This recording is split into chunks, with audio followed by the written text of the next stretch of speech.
A challenge I have come across while hosting different workshops for adults, trying to teach them digital literacy skills or teaching them how to get a certification or just exposing them to different careers, is the mindset of the people who are receiving the information that I am about to give to them. And I have been in instances where you can see the exhaustion in other people, and it's hard to tap into their head and get them in a position where they're ready to learn and take on more information, when you can see that in the back of their head they're dealing with a lot of challenges and a lot of struggle. So one thing to help alleviate this challenge is to help change your students or attendees' mindset before they get started in the deep, heavy work of learning a tech-based skill. And the mindset that they need to get into is a growth mindset. So how do we do that? One is something that I do usually in the beginning of my workshops, which is normalize the struggle. Be vulnerable to your students and let them know, like, hey, I've been in your shoes, or I've known somebody that's been in your shoes, or I have faced different types of challenges that has taken me down, or I wanted to like just give up in those situations, but I persevered and got through to the other side. You want to talk through your challenges that you had in your own personal life, the mistakes that you have made maybe in your career, and help people understand that dealing with these mistakes and dealing with these challenges are all part of learning and growing. So first, get vulnerable, because a lot of people, when they're in a position where they need something and they're getting that from someone else, sometimes they immediately position themselves in a spot where it almost seems like it's impossible to get to the other side. And if you can show your students that it's possible, then it alleviates a lot of those doubts and fears that they have in themselves. Another thing that you could do is celebrate the small wins. We don't do that enough in general. So doing that with your students will help them get into that mindset of, I'm doing something good, even if it's not this really huge thing. If I keep doing all these small steps, I'm going to get to that really huge thing. Another thing that we need to talk about is reframing what failure looks like. Now, I remember personally, I used to take failure extremely, extremely hard. Like, I would take it extremely hard on myself, and I felt like my life was done if I made any type of mistakes or if I failed at something. For example, Geek Empowered was something I started back in, I want to say 2016, 2017 was when I first had the idea that I needed to do something else. And it started off as Geek Moms Co. It started off way before then as Chicago Art Life Media. And I tried doing co-working spaces. I tried doing one-on-one coaching. I tried doing stock photography. I tried doing, I think I mentioned co-working space. I tried everything under the sun, almost everything under the sun. I tried building my own platforms. I tried building a mobile app. There was so many things that I quote unquote failed at, but I had to look at those failures as like, okay, this is not the right path to get to the goal that I need to get to. Let's adjust and try something else. And we also need to look at our failures as opportunities. It's opportunities to learn from what didn't work and what did work. And when I started Geek Empowered, it started off as a blog where I was gonna like help people with their social media. And it adjusted and I tweaked it. And as I adjusted and tweaked, I learned more and more about who I wanted to help. I learned more and more about what type of content I excel at and what type of content I don't excel at all. I learned a lot about my money trauma. That was a huge thing, like how I see money, how I handle money, how I value my time and how I value money. I learned a tremendous amount about that. So talk to your students about what failure actually is, and it doesn't mean that it's the end of the world.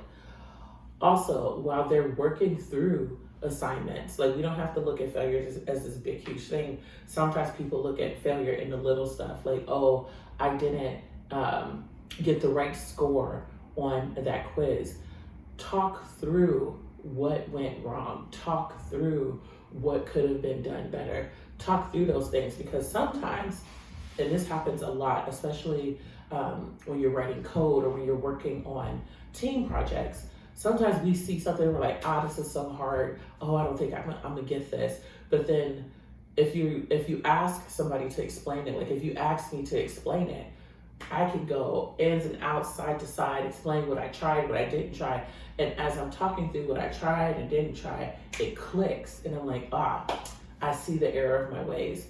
You want to get your students to do the same thing, talking through their process as they are working through different challenges.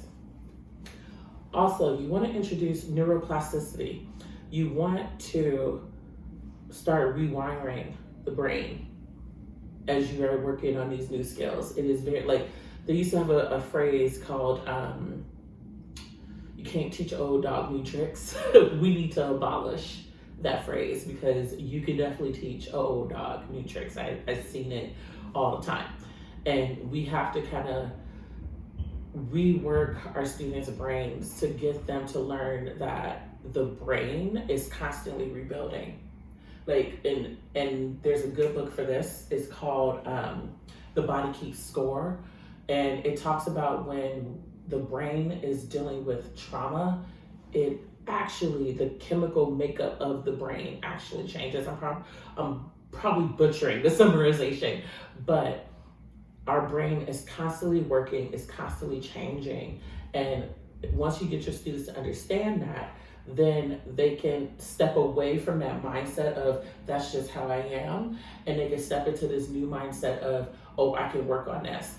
And the way that you can frame it, if you need a way to word it, is a lot of people talk about affirmations, manifestations, the law of attraction. Is it attraction?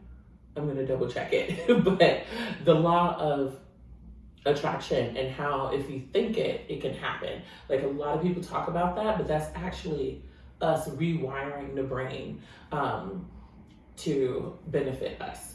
So keep them away from that mindset of, oh, that's just how I am. This is just how it's always been. This is what it's going to be. Shift them from that mindset to helping them understand that they have power with their thoughts. They have power with their thoughts to change their behavior and change their skills to take on this new challenge and be something different. Also, you want to cultivate self-awareness. You want people to be self-aware, and the way that you can do that is through self-reflection, reflecting, constantly being in a position where you are reflecting on your personal strengths and weaknesses and how you learn. That is a big one. I realized for me, it took a really long time for me to understand that I really hate reading. I really hate reading unless I am like genuinely curious about a topic. Reading is just like, I can't. But I love being hands-on. I'm constantly being hands-on when it comes to learning new tools, learning new software, understanding new concepts. So you want to be self-aware and constantly think about, like, how did that work out for me? Did I enjoy that? Should I have tried something different? And you want to teach your students to do the same thing. Also, finally, you want to get your students in a comfortable position when it comes to feedback. This one is a tricky one, because usually what happens is you don't really teach people about feedback, and then they do something and they might not be in the right mindset to receive criticism or feedback on their work, so they take it as criticism immediately and they get defensive. You want to reteach people about what feedback is. And one company that I worked for that is really, really great with this, ThoughtWorks. Shout out to ThoughtWorks, because they are really, really great with the way that they talk about feedback. And I'm butchering this too, but I would never forget it. feedback is not you taking the time to tell somebody what they did wrong. It is you telling somebody how they can be better. And I'm trying to think, is that offensive or not? But you're telling them not how to be better for you to work with them, but it's how you're giving them feedback on how they could be better at I swear to God, I'm butchering it. I feel like I'm butchering it. I feel like I'm doing it wrong. Somebody for ThoughtWorks let me know. But it was a way that they worded it that made it seem like you're not letting out all your, like if somebody did something that was quote unquote wrong, feedback is not my opportunity to call out what they did wrong. It was my opportunity to help them achieve their next goal. So if they're trying to go from an analyst to a manager, I'm going to give them feedback that will help them get to their next goal. I wouldn't give them feedback for me to just like vent and like let out all my anger. That's a better way of saying it.